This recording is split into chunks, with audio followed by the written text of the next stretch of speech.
Imagine taking a break from the exhausting present, returning to the days where the burdens weighing down on your shoulders hadn't yet been placed there.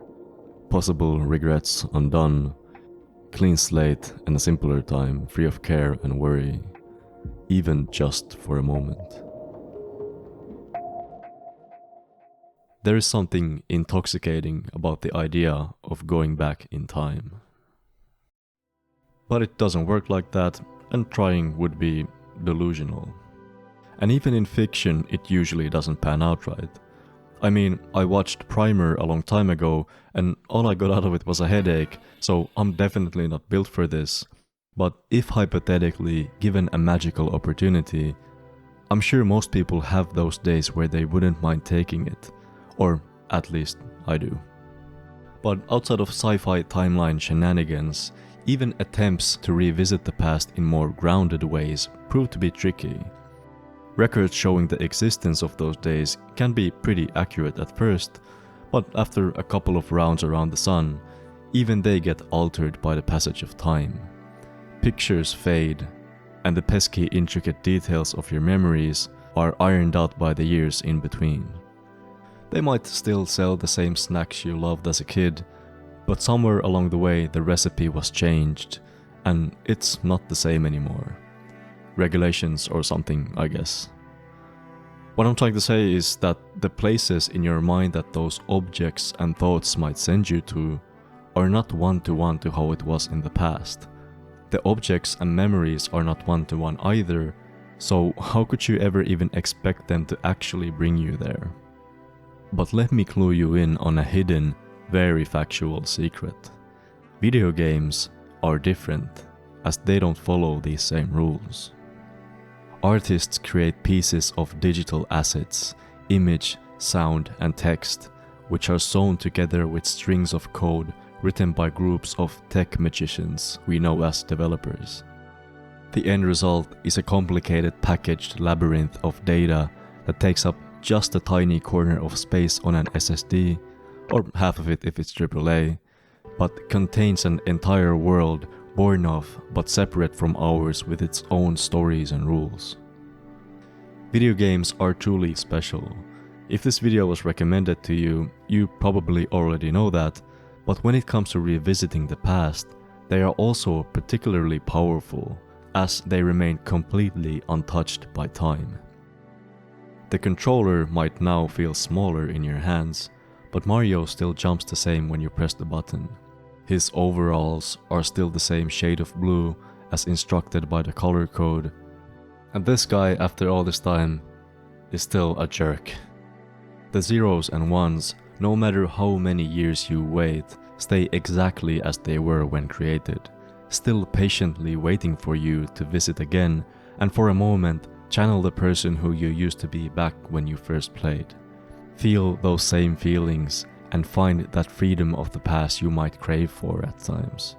And that's exactly what I'm going to do through a game that I've been waiting to replay for years.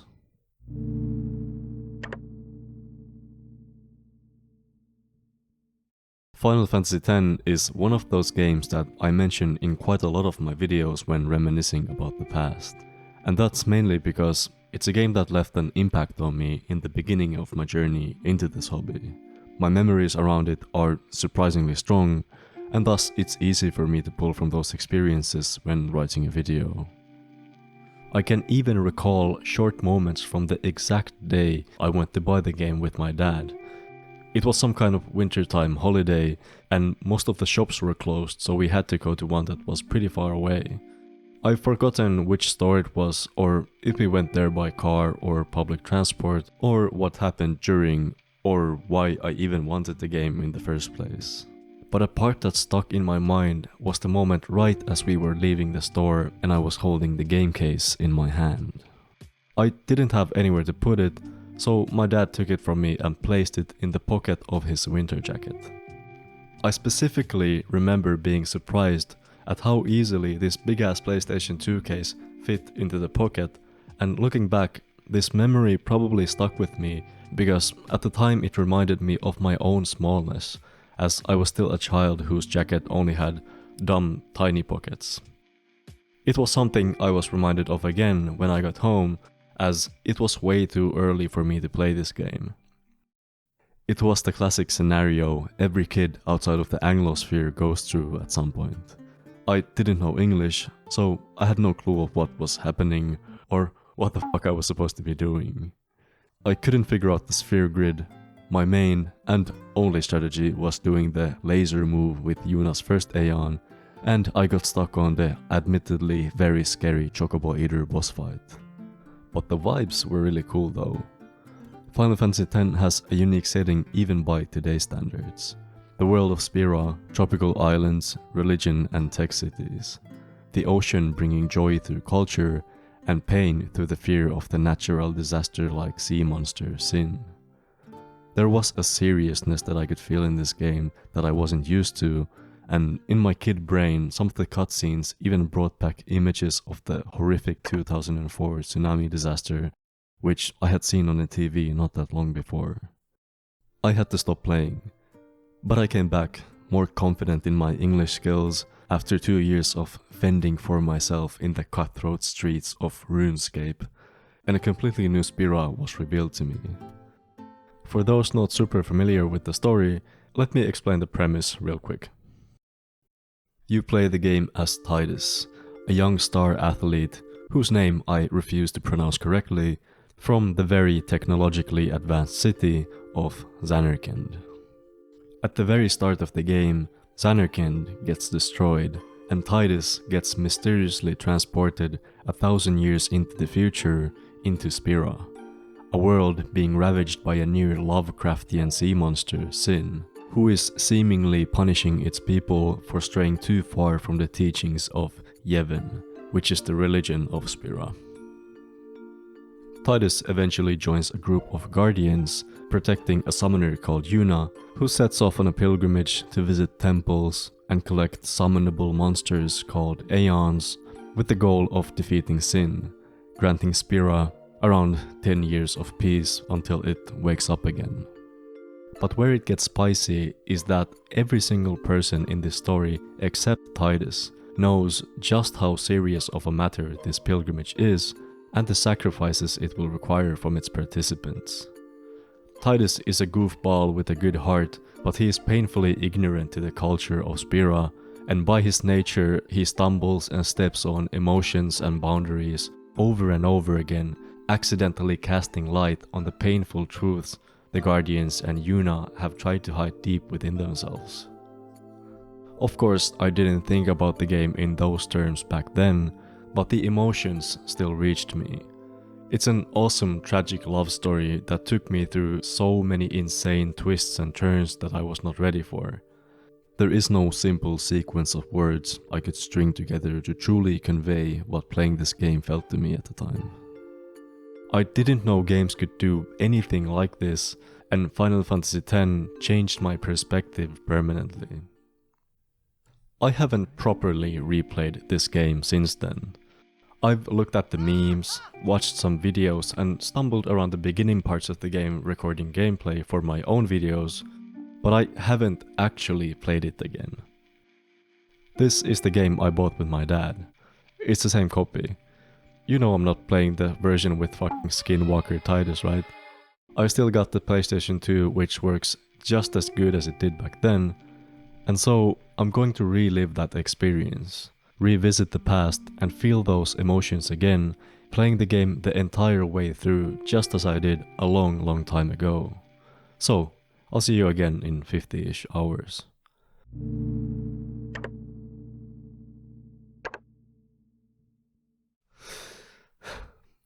I gave up before I even got properly started. Meaning I failed not in playing the game, but in reliving the experience. It only took the first couple of notes from To Zanarkand in the intro for me to realize that I had no chance. This piece of music used to only just be music, but now it's the idea of what got me into games in the first place condensed into 3 minutes of audio. Hearing it after turning the game on made me grateful that I got to start my journey with such a great game like this, and it made me excited to come back and revisit the story that had this huge effect on me. Just a few piano notes from one song from the soundtrack had accumulated layers of meaning through the experiences I've gained during my separation from it. And the more I played, the more and more obvious the time I had spent elsewhere was.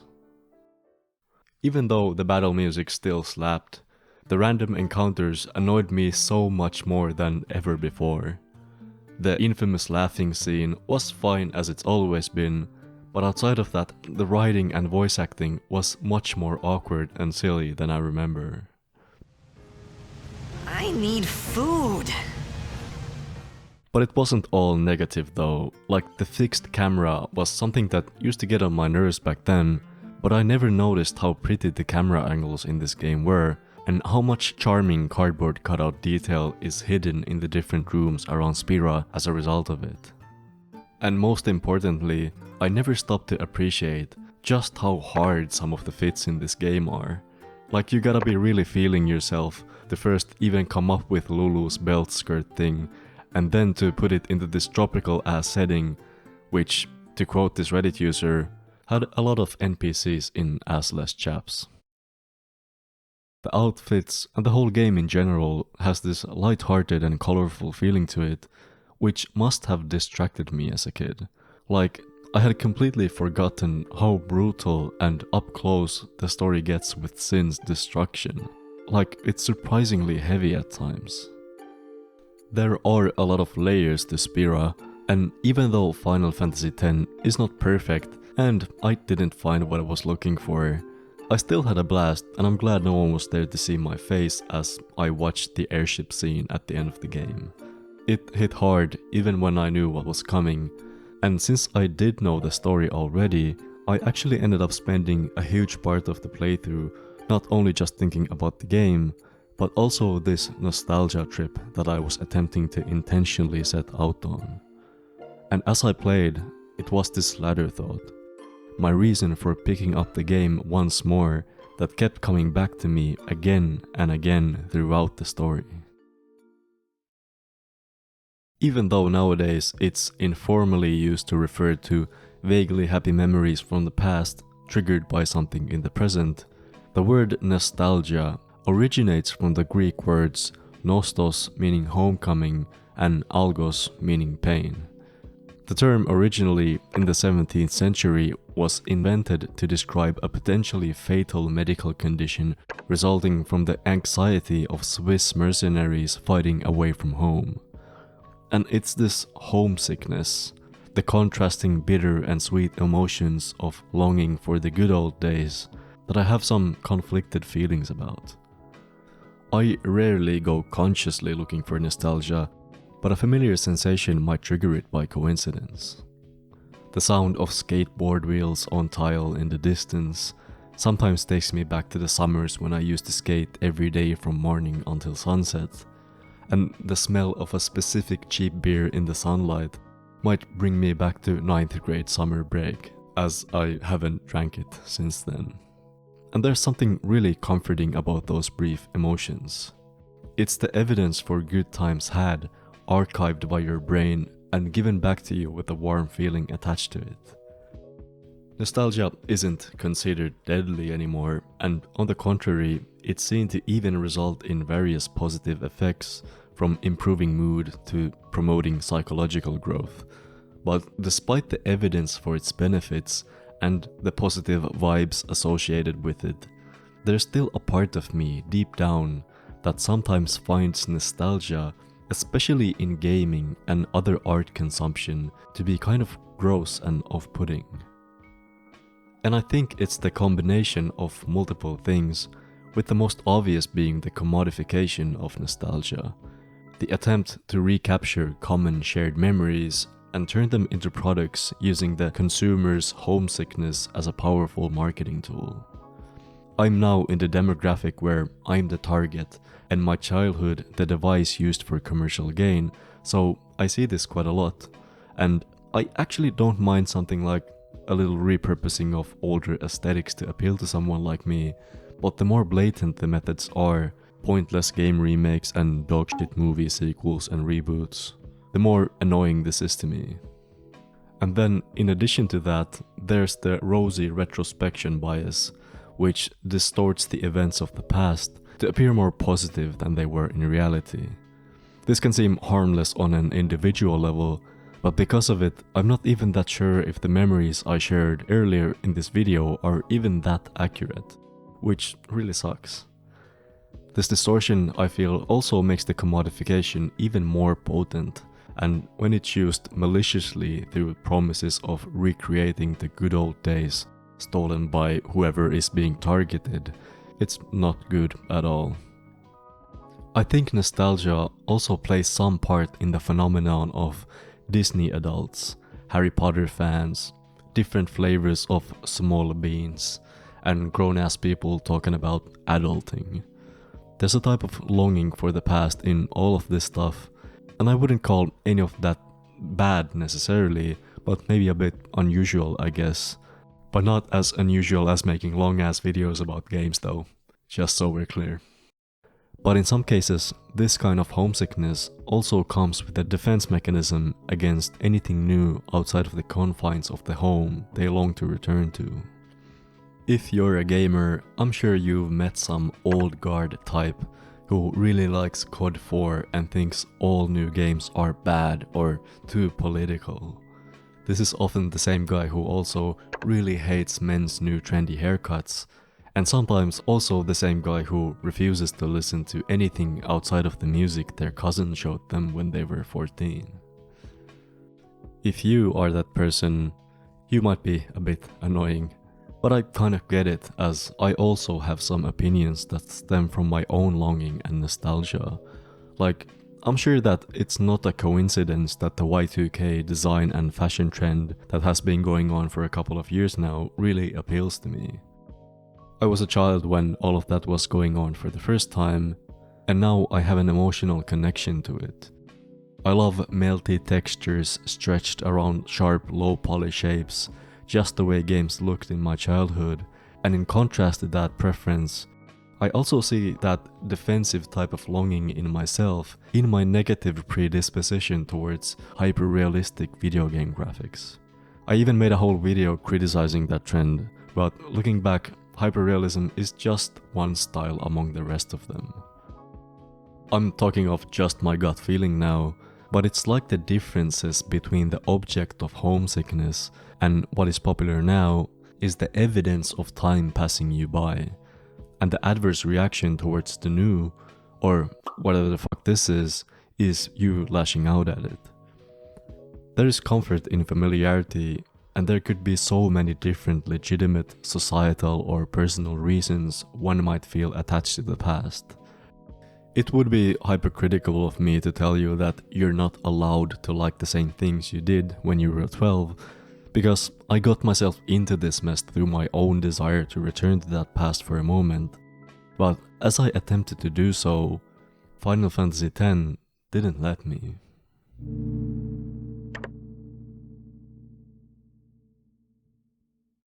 Just as a warning, this is the point where I'm going to start talking about important story events from Final Fantasy X, and as a quick reminder to make any of this shit make more sense, this is how summoning works in this game.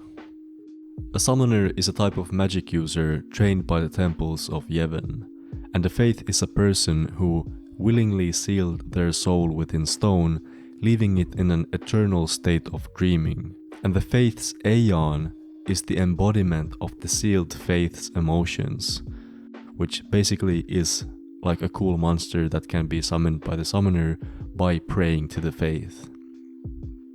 The summoner also has the secondary job of sending the soul matter, the pyroflies of the deceased, to the far plane, which is an actual physical place people can go to visit their memories of their past loved ones. Every summoner, like Yuna, eventually embarks on a pilgrimage with their guardians, collecting aeons with the goal of eventually defeating sin, granting Spira a short period of peace until it returns. And it's during the later stages of Yuna's pilgrimage, around halfway through the game, when the first of two key turning points in Tidus's career as a guardian takes place. The truth about the pilgrimage, Something that is common knowledge and an integral part of Spira's culture is finally revealed to him. Summoning the final Aeon to defeat Sin comes at the heavy price of the summoner's life. If the pilgrimage continues, Yuna will die at the end. It was too painful for the party members to tell him directly, but now the cat is out of the bag. Titus is forced to recognize that he's been leading his new crush towards her death with a smile on his face, talking about all the things they could do together after all is done. But now there is nothing. This ends in unavoidable death for Yuna, and the only thing he can do is support her on her way as she fulfills her role as a summoner of Yevon.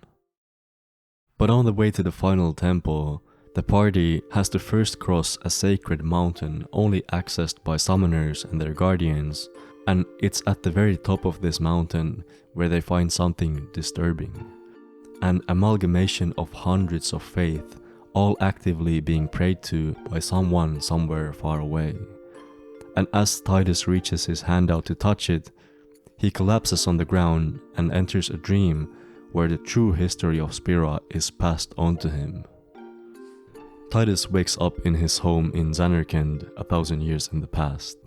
He finds all of his things right where he left them in his room, and as he looks across towards the Zanarkand skyline, the faith recounts the story of what actually happened during its destruction.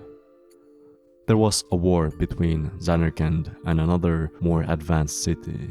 A war Zanarkand had no chance coming out of unscathed. Titus doesn't learn the specifics of this just quite yet, but what happened was that when facing imminent destruction, the city's leader, summoner Yevon, turned his people into faith and prayed to them to summon the city and its citizens as a massive Aeon simulation in order to preserve the memory of its glory forever. To protect it and himself, Yevon also created a defense mechanism, Sin, which would destroy any technology that might threaten the simulation's existence. Titus learns that he never traveled into the future. His home, everyone he grew up around, and he himself exists only as an Aeon summoned by Yevon through the dreams and memories of the faith. This is the second turning point. Through this revelation, Titus is eventually able to find a possible way to defeat Sin permanently and save Yuna by killing Yevon. But he also knows that doing this would delete himself and his home from existence. And now the roles between Yuna and him switch. It's Titus's turn to keep a secret, while the rest of the party unknowingly leads him to his death. If you haven't played this game, I know that was a lot, but don't worry about it too much. The key point is that it finally gives us the necessary information to uncover the very primal reason why Spira is stuck in this spiral of death. The reason being a violent longing for the past, which nearly all of the conflict in this game is steeped in. And the more you look at it through this lens, the more obvious it gets. Final Fantasy X is all about nostalgia and the paralysis caused by its toxicity. The chaotic state of the world caused by Sin's destruction was set in motion and upheld by Yevon and the people's longing for the glory days of Zanarkand. And now the defense mechanism for that nostalgia is blindly hurting everything around it while literally preventing the world from progressing in exchange for keeping the memory intact. And like our nostalgia, it's not safe from rosy retrospection either, as the simulated Zanarkand and Titus himself are just idealized simple recreations of how things used to be.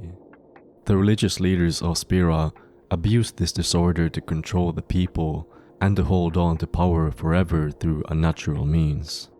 Longing for their own past lives, unwilling to even let their souls move forwards after death. They have also done the classic fascist nostalgia move of crafting a narrative of a glorious past ruined by moral failings, in order to ostracize and scapegoat the non-believing and thus hard to control Al-Bhed in the eyes of the rest of Spira. Even the regular enemy encounters, fiends, Spira is filled with, are born through a type of longing, the common people's unwillingness to let go of their past life after death, which distorts their souls into monsters that prey on the living.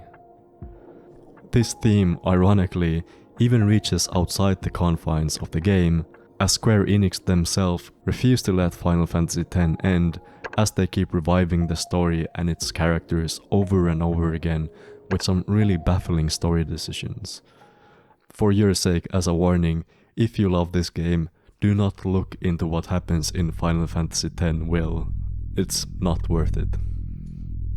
Tidus' story also starts with homesickness, and for a big portion of the game, he desperately wants to find a way back to the past, but the more time he spends in Spira, the more he grows and undergoes changes that differentiate him from who he was in the beginning. And finally, when he gets to revisit his Zanarkand for a moment, he now sees his past for what it actually was. He recognizes that no matter what life in Zanarkand as a star athlete might have been like, with what he has experienced since, there is no way for him to return to that carefree existence.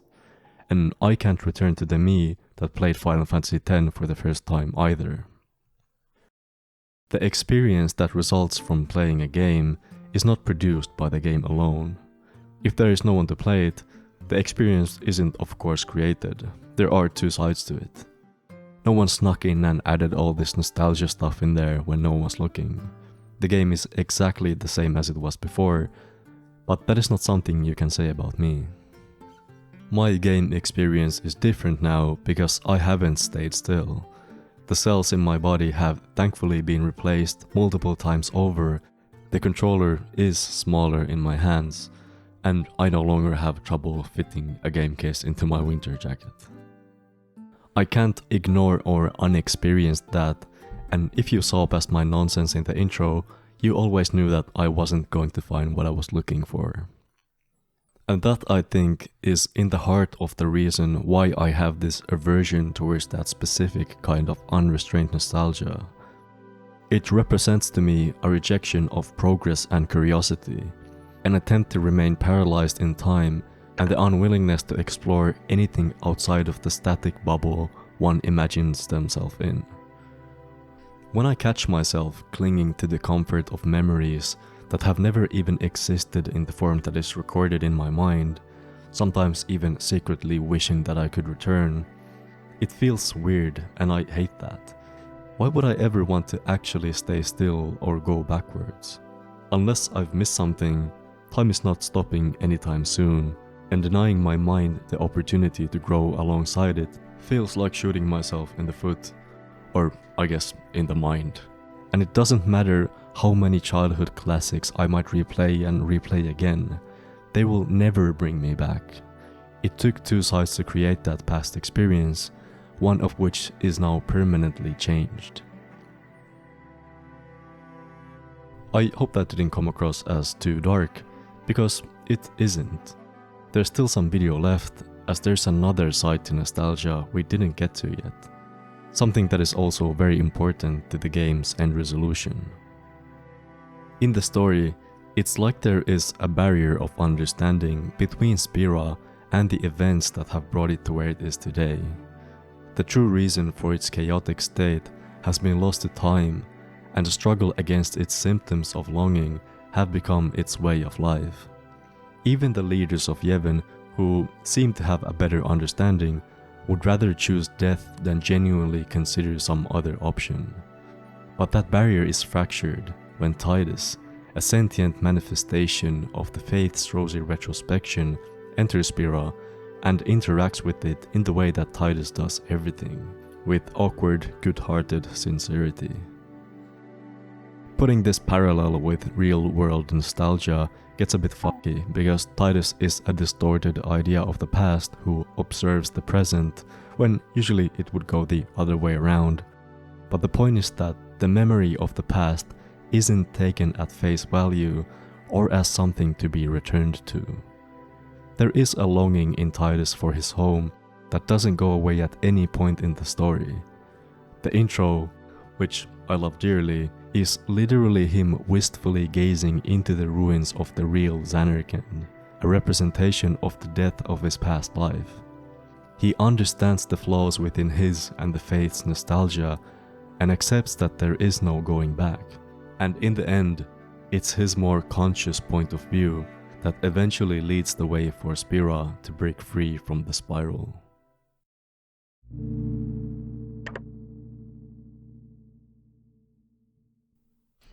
After I was done with my 50-hour gaming sesh and started writing about it, I did quite a bit of surfing on the web, trying to put my thoughts in order about the game and nostalgia in general. And something I stumbled upon already halfway through the video were the two types of nostalgia, restorative and reflective, described by the cultural theorist Svetlana Boym in her book The Future of Nostalgia. In it, she describes the two types as follows. Restorative nostalgia does not think of itself as nostalgia, but rather as truth and tradition, while reflective nostalgia dwells on the ambivalences of human longing and belonging and does not shy away from the contradictions of modernity. Later she expands on this by explaining that the two kinds of nostalgia are not absolute types, but rather tendencies, ways of giving shape and meaning to longing. Restorative nostalgia puts emphasis on nostos and proposes to rebuild the lost home and patch up the memory gaps, while reflective nostalgia dwells in algia, in longing and loss, the imperfect process of remembrance. I found this idea really interesting because of just how intuitively I could see my own experience and even my view on the story of Final Fantasy X through it. And I feel like it lent me some much needed structure to which I could re-examine my own thoughts on nostalgia in general. As an example, at first I would see my desire to experiment in recreating my past emotions through this game and the feelings of wanting to go back in time as somewhat restorative. But as a result of my immediate failure, what I had lost became much clearer to me and caused me to go on this whole reflective journey, which is this video. In Final Fantasy X, the creation of the simulated Zanarkand is something I see as an act of restorative nostalgia. Its preservation had been reconstructed into tradition, and Yevon himself nostalgia maxed too close to the sun to the point that he wasn't even conscious of what he was doing anymore. The spiral of death in exchange for recreating the lost home of Zanarkand was just the way the world worked now. The religious leaders and fiends longing would also lean on the restorative side, as they do not acknowledge what they have lost and wish to simply exist as they always have. The same goes for the, I guess, more negative IRL examples of nostalgia from the last chapter. The low-effort remakes, small beans, old guard gamers, and the rejection of progress. There is a lack of acknowledgement of loss in all of them. The past games, ideas, and emotions simply are to be recreated as is, without leaving much space for the contradictions in trying to do so. In contrast to this, Tidus's nostalgia in Final Fantasy X would be extremely reflective. When faced with the past, he saw the contradictions in it so clearly that he was compelled to sacrifice himself as a result, in order to let the world move forwards. Tidus's view towards his childhood and his abusive father is a bit tougher to classify, as I don't know if longing is the right word for it, but it's shown throughout the beginning stages of the game that his emotions towards that situation have not changed a bit since those days.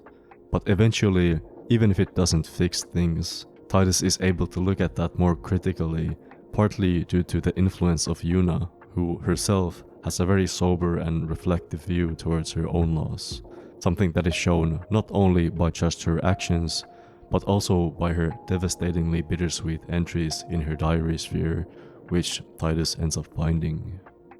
For Wakka, the death of his brother Chapu is difficult to accept, as he keeps reaching for any shred of evidence that he is actually still alive somewhere, even if it makes no sense at all. But by the later stages, he comes to accept it, just like Lulu had since the very beginning. Final Fantasy X is filled with this push and pull of these different kinds of longing, what Boehm called restorative and reflective nostalgia. In the characters, it presents the former as a destructive coping mechanism for loss, and the latter as a necessary step in healing and acceptance. And since the world of Spira is one where powerful emotions sometimes flow into the physical realm, that destructiveness comes to life in a very tangible way through the unsent soul matter, the fireflies floating around Spira which have not yet found their way to the far plane. So yeah, Final Fantasy X is ultimately about fighting these resulting nostalgia ghosts, and specifically this one really big one puppeted by this one sad bug wizard. But it's also about letting the past stay in the past, even if it hurts, and even if it's a past that you still long to return to. As memories are nice, but that's all they are. After spending some time with it, this whole distinction between the types of nostalgia also helped me realize something about the games that I'm usually drawn towards. When instead of ignoring them, the flaws, patina and loss are embraced by the game developer/artist, some really cool art gets created.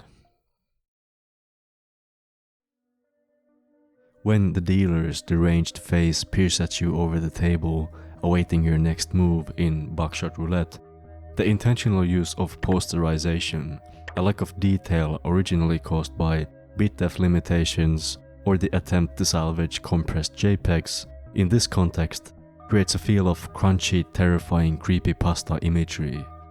It possesses a memory a lot of a share of a completely ordinary flaw from the past to create something magnetic.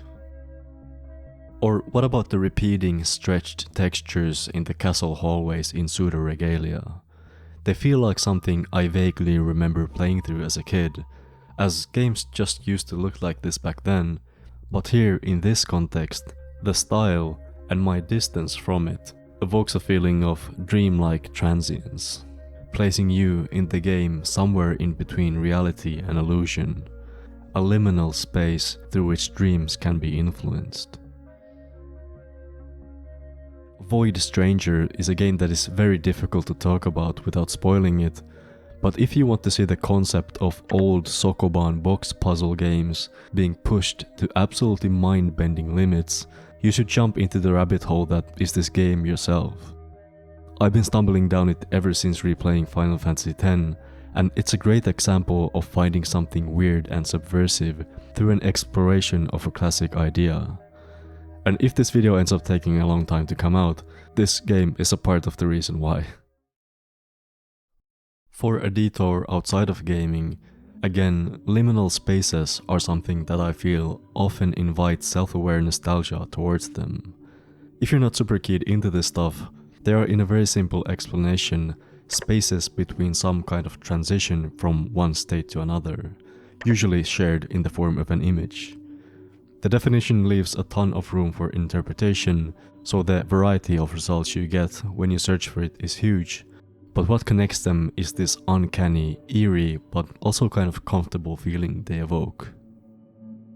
You have the classic empty hotel hallways, which I'm pretty sure get their liminality from the transitional function of the space as it exists only as a passage into the actual rooms, and from the hotel in general as only a temporary living space. Another pretty popular example are those eerie pictures of playgrounds at night, depicting the transition from day to night to day again, a lull in which the colorful playground gadgets lose their purpose and transform into these strange abstract structures in the darkness. But when the transition portrayed is from the past to the present, you get closer towards something nostalgic, and I guess my current favorite subgenre of liminal space, and the reason I brought this whole thing up, which are dead malls. Places that at one point used to be filled with loud colors, noises, and people happily spending money on things they don't need, but are now in the midst of transitioning towards demolition, desolate and empty. The capitalist enthusiasm that spawned them has largely moved onto the internet, but the opulent traces of its presence are still there in the form of massive glass roofs and indoor fountains, for a moment before they too are eventually moved elsewhere. I enjoy looking at these pictures, and even though malls are doing fine in my country, there is undoubtedly a type of nostalgia in this for me. It's not the kind that tries to bring me back to my fun childhood days of mall arcades and bungee trampolines, but rather it directly confronts my departure from them. These images represent to me a somber goodbye to a time that has passed in my own life, and also serve as like an archaeological expedition into the rubble of unsustainable commercial dreams, into places that at one point were lively gathering spots for friends and family. This kind of nostalgia, it feels more honest to me. When I play these games and look at these images, I don't feel like I'm being served a distorted history designed to satiate my longing and comfort me, but rather like I'm being invited to examine the past and my own emotions towards it through a more critical lens. But that's only when the passing of time is acknowledged by the artist. What about when it isn't? What happens when you pick up an old game with some memories attached to it, and it's up to you to acknowledge it?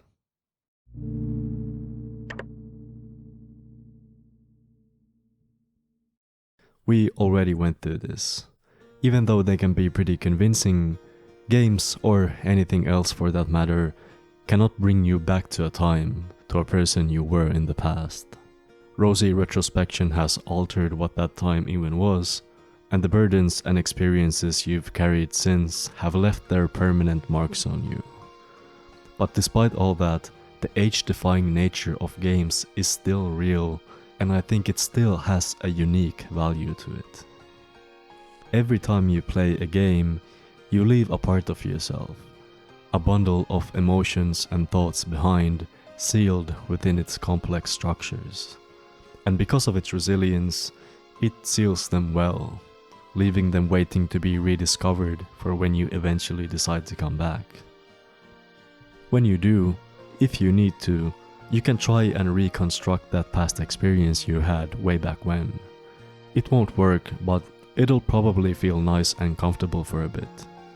And if you lean far into it, you might find yourself rabidly defending the sanctity of that memory against anything you see as a threat towards it.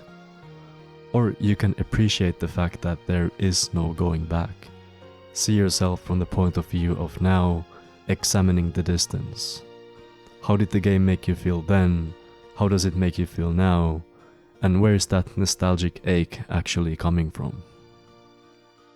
For us, the people who like to spend time in these separate worlds, we've left these bundles behind all around us. Our gaming history is filled with these pristinely preserved time capsules, waiting to be unearthed, and it's ultimately up to you what you do with them. I'm not here to police your nostalgia, but at the very least I think it's good to be aware of its origins and the relationship you have towards it. In my case, I don't think the memories I am most homesick for were created by someone too concerned with the past. So I think that's it for now. It's summer. I can be nostalgic later. Thanks for watching. Bye.